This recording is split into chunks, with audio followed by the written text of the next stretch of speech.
Hello everyone, it is May 16th, 2023. It's Tuesday. It's Harp Tuesday! Welcome to this week's episode.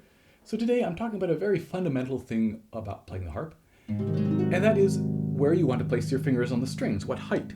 And the default is to try to aim for middle of the strings, or potentially a tiny bit lower, but basically middle of the strings, to get the biggest, the most richest, and the best sound.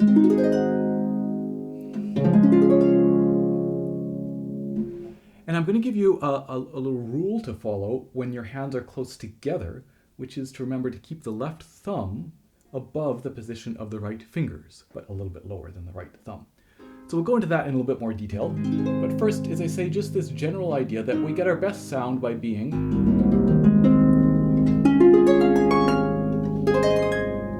roughly in the middle of the strings. And there's a compromise, because if you think about placing one hand on a chord, you can't be in the middle of all these strings. We're not going to be completely equal. The thumb will be higher, the fingers will be lower, and so we might kind of split the difference. If this is the middle of the string, we're a little bit lower with the fingers, a little bit higher with the thumb. And what I see, like two potential mistakes that I often see, are that the right hand ends up playing too high on the strings. And this can be because maybe the body of the harp is a little bit hard to get around, and so you're kind of just barely reaching these. And also maybe the elbow is not quite high enough so that the hand is more like this, the arm is more like this rather than like this. And you end up here. Also, I think it's a bit deceptive because we're looking down, so the middle of the string is maybe lower than it looks like from this angle, if we actually look at it from this or from the camera.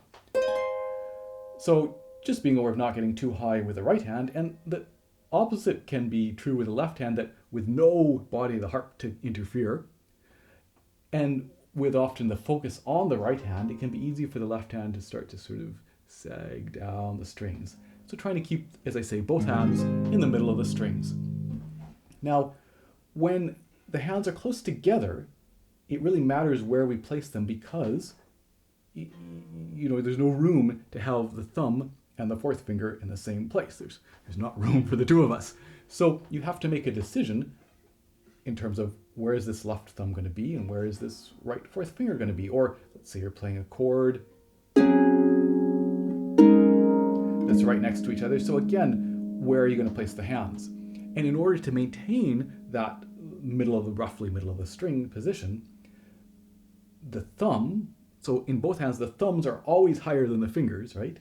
So the thumb is going to be higher than the right fingers, but the left hand is going to be a little bit lower than the right hand. So this thumb is not as high as the fingers, and the left fingers are lower than the right fingers. So you kind of think of that as being stacked a little bit like this: right thumb, right fingers, left fingers.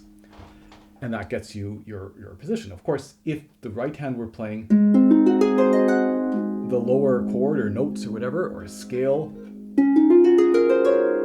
you would do the same thing and have the right thumb above the left fingers, but below the right thumb. Of course, as we get further and further apart, that's not going to hold true, because the middle of the strings down here is going to be lower than the middle of the strings up here. So we're not so worried. But even if we're a third apart,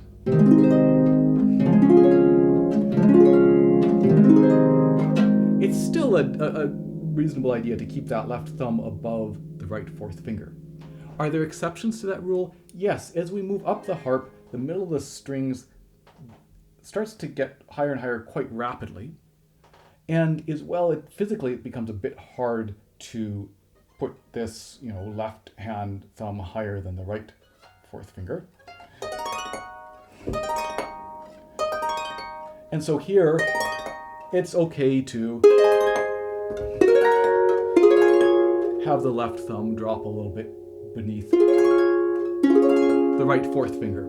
But in general, this is a fantastic rule to follow when the hands are close together, because again, they can't be at the same level. If they're like this, the left hand's too low or the right hand's too high.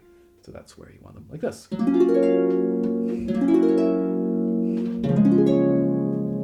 And then I want to talk just a little bit about the different types of sounds, right? So I'm talking about playing on the middle of the strings as our default. When do we do otherwise? So there's an effect called Près de la table, which is often abbreviated PDLT, which is when you play very close to the soundboard.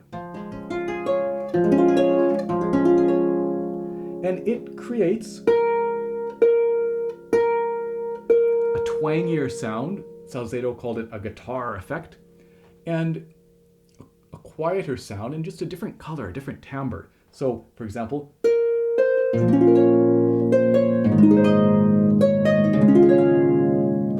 or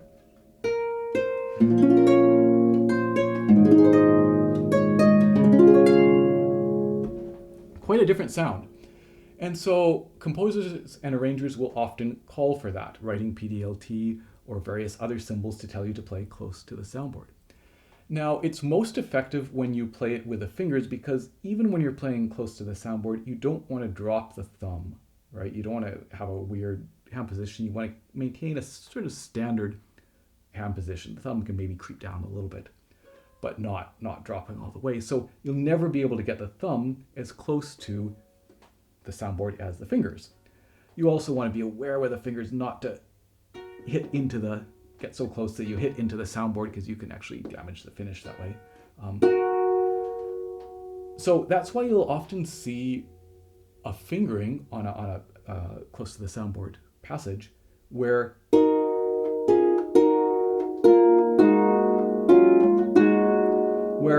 instead of maybe doing a chord with 1 and 2, you do it with 2 and 3, so that you can get both fingers as low to the soundboard as possible, or to do 4, 3, 2 rather than 3, 2, 1. So it can be quite a lovely effect, and it doesn't have to be in both hands at the same time.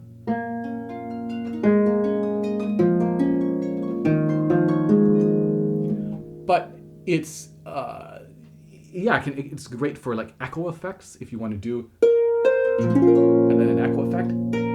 Can be quite effective. Then there's also something called, well, the French would call it bas dans la corde, which is lower on the strings. So BDLC. And there, the difference is less audible. So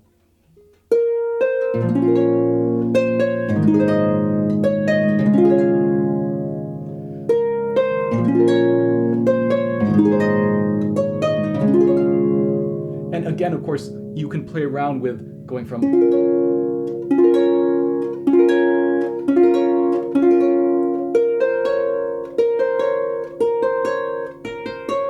right exactly how low on the strings you want to be.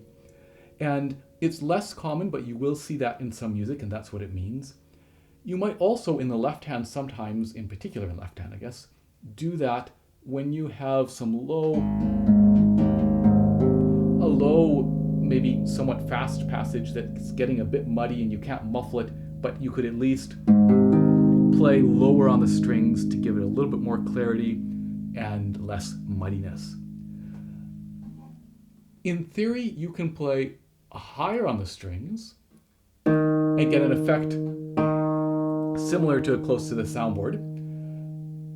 It's awkward because on the pedal harp at least, there are the discs in the way, and of course the levers on the lever harp. So in this case, with this open string, to get really close to the tuning pin, I would have to, a bridge pin, sorry, I would have to be right here in the middle of these discs, which was like kind of awkward.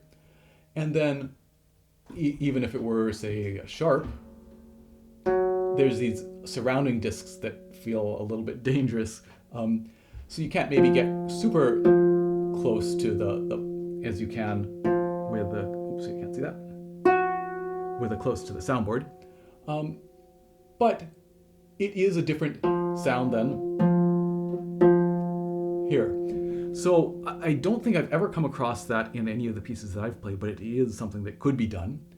And finally, you might be aware that on the lever harp, there might be sections where you want to play a little bit higher on the strings to be able to easily change the lever. If you have a really fast lever change, that can be a way to do that. Of course, you might hear the difference in sound, but it might be the only way that you can do a fast lever change and come back to something easily. So So yeah, generally middle of the strings, watch that the left hand doesn't get too low, watch that the right hand doesn't get too high. And when the hands are close together, unless they're way up here, try to make sure that the left thumb is higher than the right fingers. Hope that was useful. I will see you in 2 weeks for another episode of Harp Tuesday. Cheers.